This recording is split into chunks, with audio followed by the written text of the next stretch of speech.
Hello and welcome in video where I want to just tell you which fractions you should choose if you're like new or you're trying to find something refreshing, easy on any difficulty. Let's say you're looking for legendary first campaign and you're trying to find something that won't like screw you over. So this video is my top 5 easiest campaigns you can get in Warhammer 3 Immortal Empires. Let's go! First in order is Scarbrand. His campaign is, I can say, extremely easy. I'm playing mainly on very hard. I only play it on it. I skip legendary. But his campaign is something different. It's like Taurox with the Rampage. They did nerf drastically entire like movement after raising settlement and stuff like this. So it's a bit more. It slows down the campaign. In Warhammer 3, the campaign was oh my god, that was. Have you ever seen famous Dame stream when she conquered half world in one turn? During one turn. So yeah, this kind of level of absurd. But here it's fairly easy. I mean, it's a lot of grinding, let's be honest. It's just grind fest. But on the other hand, it's fun. It's fun grind fest because yeah, it's just pure combat, pure slaughter for Khorne, obviously. And units you get early are really good. Chaos Warriors of Khorne, yeah, they're Marauders as well, but Chaos Warriors of Khorne are so fucking tough. Yeah, they're really tough. And, you know, having Summon from Beyond at the start is like having 2 extra units where you can pop it on top of their head so you don't have to like break through units to get to your range infantry. But to be honest, everything when it comes to this campaign is like units doesn't matter. Anything matter. I mean, all you need to do is keep Scarbrand alive and maybe heroes. But the rest is just replaceable and you can just ignore it. Oh, sorry. Yeah, so you can just easily do it. I choose this point for some reason to fight. I didn't care. That's another part. I don't really care. And it's still fine. So yeah, I'll send Marauders and I'll send these guys. And demons focus on him. So yeah, it's pure grind. But once I'm gonna get to better units, it will change drastically. With Scarbrand you can have really nice hero stack, which is fine, but to be honest, you don't need it.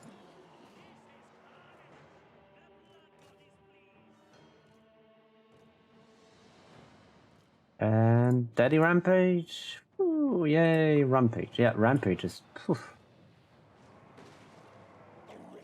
He's rampaging other units. And yeah, army abilities. It's just everything works here in this campaign, so... It's not tough fight, obviously, and not giving fuck about units is so refreshing, because I can just do whatever I want and just kill them.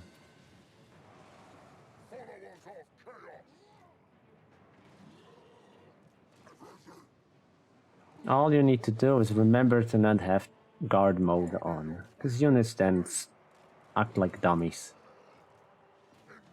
Besides that, it's just fine. My perfect setup for Scarbrand early game is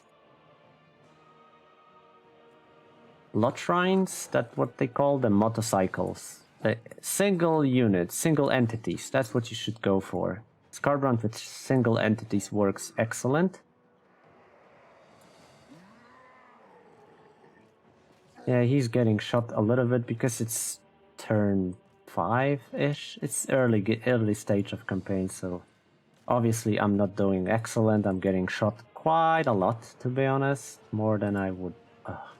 Yeah, this happens as well. When you try to target your blob, it targets sometimes switch to units that are spread, and it can cause some problems like you just saw.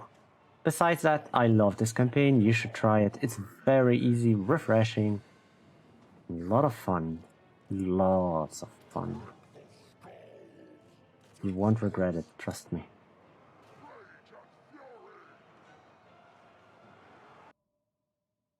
Second on the list is my least favorite, Helmengorst. And yeah, basically vampire counts is something I really don't like to play. Because previously you were forced to spam skeletons if you wanted to have like effective campaign. Now you spam zombies. Gorst is a little bit different because yeah, he is zombie master, and yeah, these zombies, holy fuck. Not at this moment because they still don't get the buff, but at some level might be one of the personal tree that starts at level 12. The zombies get like loads of melee attack and melee defense, so zombies become like a really good, you know, blob to kill units. So what you do is just you go for zombies, you put Gorst in the middle, he have the regeneration aura, does he now? Or he will have... Yeah, it does. He does, plus the reliquary corruption. So Mortis engine and... Oh, and he does another Mortis engine. He starts with Mortis engine as well. So his campaign is just super easy. He starts far away from Empire and problems.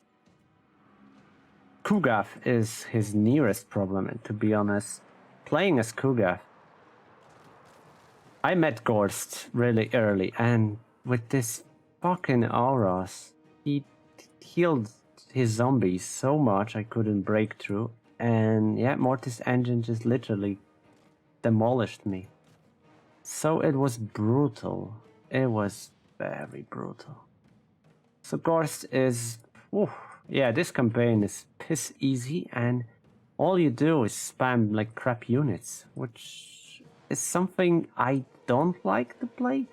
But I can tell you, this campaign is different than usually vampire counts, and it's easy. It's easy if you never try vampires. This one you should pick definitely. Of course, if you have a DLC that was Gorst and the Empire Volkmar. Yeah, that was the DLC. It was for game 1. So if you want to play it, you need to buy it. But yeah, there is nothing to add. This campaign is easy. You can conquer Cafe, you can conquer whatever the hell you want. March with the zombies and just get whatever you like to. It's really good for the first try. It's really good for just relaxing campaign, even on the highest difficulty, which is weird.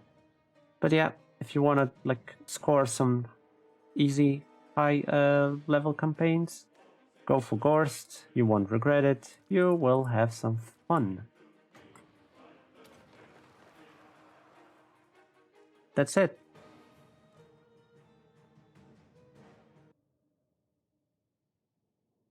But what if you want to play some good guys? Like the decent fraction. And yeah, Grand Cafe is here for you. It's another very easy campaign. Because, you know, the Cathay territory is somewhat stable. I find Zhao Ming easier than Miao because he does have a bonus with ogres. So once you get the talent that increase the public relations with the ogres, oh man, it's like, whew. all ogres are just literally dying to be your friend. So it's super easy. You get a lot of money. Caravan system is great to get some early items. He does have passive regeneration as a talent.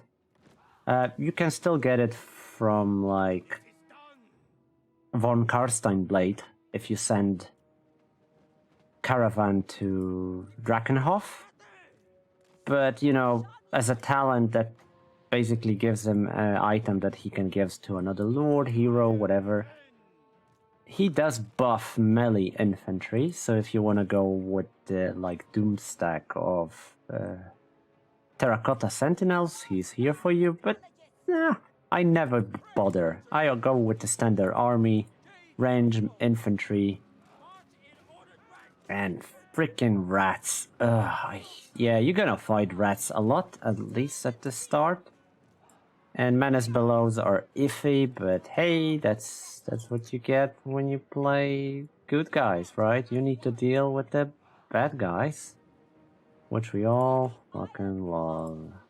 But yeah, but the biggest problem, biggest issue, is that you need to be at least a little bit good with math, with the prediction, because yeah, the balance, the harmony can screw you over, because let's say you confederate someone, you get in X buildings with the X, you know, like Yang, and you need Ying. It's annoying. So to some degree, it can go really, you know, crazy. But you shouldn't worry that much. Besides this downside, I call it very easy campaign. Very easy campaign. Like, you should start it. If you want to play good guys, you should start it. So get yourself like decent army at the start, and you can roll it till the end of the game. There is no portals anymore, so you don't have to worry about like warding your territory, and you can just push forward, kill village, because village is like the main threat at the start, and Gorst from the bottom of the map. Anything else is like snakish, but to be honest, I never consider him as a real threat when it comes to Cafe, so this is really, you know, powerful fraction. You get loads of gold, no problems with money, decent armies, decent... I hate when they do that. I really hate when they do that. I just... Ew.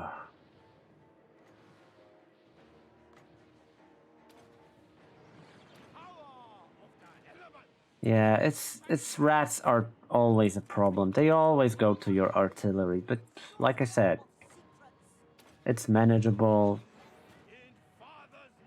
And this one is problematic because it's your first artillery. It will take time before I build another one, so I should somewhat carry about it, but it's just whatever. Really whatever. It's so fun campaign. It's really fun campaign.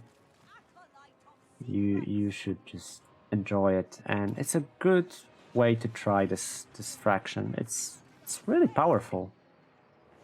So it's not like Kislev where you're gonna have like enemies from anywhere. Here it's pretty much you're surrounded by friends. A lot of friends. So you're very protected here. Safe, good, bet on a campaign. One of the easiest, but that doesn't mean it's challenging at all, because once you secure your land, you want to push forward, right? So yeah, it's gonna take some, you know, you're gonna have to plan invasion on the other territories. So there you have it. Try Zaoming, unless you want to have healer, then Miaoying. She does start with the close to gates, the one that you need, the bastion that you need to protect. So yeah, bastion is something you're gonna have to protect. So this is the biggest challenge, I guess. But there is a building in the bastion that reduce upkeep for an army to like 70%. So all you do is build an army and just put one in each one. I mean, have 2 armies there to balance the yin yang, and just hop around the gates. With them, it should be fine. It should be fine, and you shouldn't have a problems with like invasions and enemy crossing to your land. Confederation with Meow is possible, apparently. In campaign in Warhammer 3, that was nearly impossible to confederate her. Apparently CA is fixing it, so there should not be any problem. I highly recommend this campaign as a fun one. Number 4, or number 2, whatever you look at it, is the original good guys, which is the Lizardmen. And Nakai is just, campaign of Nakai is something beautiful. Okay, I have... Okay, it doesn't show this, so... 5 armies, right? And I'm still making 8,000 gold per turn. My armies are like Nakai army Stegodons. I wanted to go with the Croxigors, but at some point Croxigors, yeah, they were just slow. 2,000 gold cost me army almost full of Stegodons. I do have 1 Stalkers just to capture the main settlements. I just sneak into point and capture it. It's very good. Another army. It's 5,000 because, yeah, I didn't discover yet the upkeep reduction, but Nakai campaign is super easy and super fun. You can roll easy with like hero stack. You can, yeah, like here, hero army. Army full of infantry, dinosaurs, giant dinosaurs, whatever you wish to. You start in a great territory where it's cafe, you conquer it slowly, piece by piece, you eliminate all your enemies, and once you capture it, yeah, the sea lions that can like be annoying, but besides that you just roll over, and it's a good way to learn Lizardmen. So the only problem is that Nakai is a horde.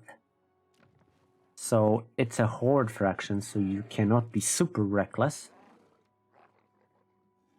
But once you like sort out, it's a very good way to learn the horde mechanic and how to play with Lizardmen. Obviously they have different tree. Always go for the first line at the bottom. You're gonna love it, you're gonna need it. And remember, there is like a lot of stuff you need to... Whenever you capture a settlement, you have an option to choose the Temple of the Old Ones, which one you offer to which one of these guys, right? And it provides you different bonuses. There is a bonuses that you can click, that's important. It costs you these Old Ones favor, but you can have like super fast stacks of heroes. Look, each my army have like plenty of heroes because it's that easy to get heroes. So if it's not your like way to play, you can go for almost anything. Each lord is separate horde. If you lose it, you lose this horde. That hurts if you put money in it, but whatever, really. This campaign goes so smooth, so easy. It's just fun. And I can like... yeah, I can just do this. And yeah, temple to really whatever, because they're full. And that's how you roll at some point. You just roll over the world. You don't have settlements, it's your vassal. But after I get this, I move forward. I'm planning to like conquer them all. It's highly recommended to have fun, to try Lizardman, to try Horde. It's great, really. Nakai was very, very difficult lord to do in Warhammer 2. I did enjoy it. I did enjoy the struggle. It was rough, but it was nice. And now, those who liked him now get rewarded by just, having a smooth ass baby butt campaign and a lot of fun. So yeah, if you've never tried Lizardman, you should try it Nakai first. I think he was a part of some DLC. I don't remember them, but yeah, he was a part of DLC for sure. You should try it. You won't regret it. In case you have a question about him, just hit me. I'll, ask me in a comment. If not, visit me on stream. We can talk about Nakai. I'll tell you all you need to know. And it's time for ultimate bad guys, which are Beastmen. Beastmen are DLC faction. All of they have 2 DLC. And yeah, if you want to have like good experience, you need that DLC. So first try those lords I said from the list that doesn't require it, but I think it's worth your money. The Beastmen's campaign end up the same. You win. Beastmen can stand against literally everything because they're really like resistant fraction. But also what they do, they can confederate each other, which is amazing because like Vampire Coast cannot, but these guys can. And it's fairly easy. You don't have to you don't have to be friend with them. It just happens. So it's very nice to do it. So they're different because their settlements are called Hearthstones. And what you do, you capture a settlement, you blow up few settlements around the settlement you capture. That loads the Hearthstone. Once you get blow at everything around, just press Ritual. That gives you Dread or something else that push your progress, your campaign, your unit discoveries, army cap, which is basically, progress. Once you do this ritual, you don't care about this Hearthstone. It can be blow it up. You don't care. That's amazing part of this campaign, because you just don't care about your settlements. You don't care about your units because they cost you nothing. They have no upkeep. You don't pay for recruitment. You just need to have capacity. You just need to have cap for the units. That's it. That's really good. Really, really good. I'm trying to do some backstabbing capping, but obviously they build up the barricades, and once you hit the barricade you're visible. So yeah, it's a bit annoying, but that would be unfair. So yeah, once you like I said, you load the Hearthstone, that's it. You don't care about it. It can just be blown away by enemies. Whatever. As long as you have one and you don't get attrition. I don't even think you get attrition. But units have no caps. I mean, units have no upkeep. There is no supply lines. You can have infinity amount of armies. The units are cheap. And the basic units like the Unger Raiders are stalking archer unit. Tier 0, let's say. It's so good, it's worth a lot. And it's funny because you don't even pay for them. You have unlimited access to them. So that's another great stuff, that you have literally unlimited way to get them. So their campaign is fairly easy. You can choose enemies wherever you want. mostly people gonna hate you, so don't expect a lot of trading. But I highly recommend this campaign because it's so much fun and it's easy. That's another part. It's very easy. You might have a little bit problems at the start, like figuring out what's going on because it's so different than typical faction in Warhammer, Total War Warhammer. But trust me, you're gonna love it. And if not, then maybe it's not for you, but you should definitely try. I think it's worth your money, but you know, we're different. People have different wallets. Well, I'm a poor guy and I think it's worth it because it provides so much fun. So if you're better than me with the money situation, you shouldn't like worry about it. This DLC is amazing. 2 DLCs. Because there was the 3 Lords from the Warhammer 1 DLC, which you need to have Warhammer 1, obviously.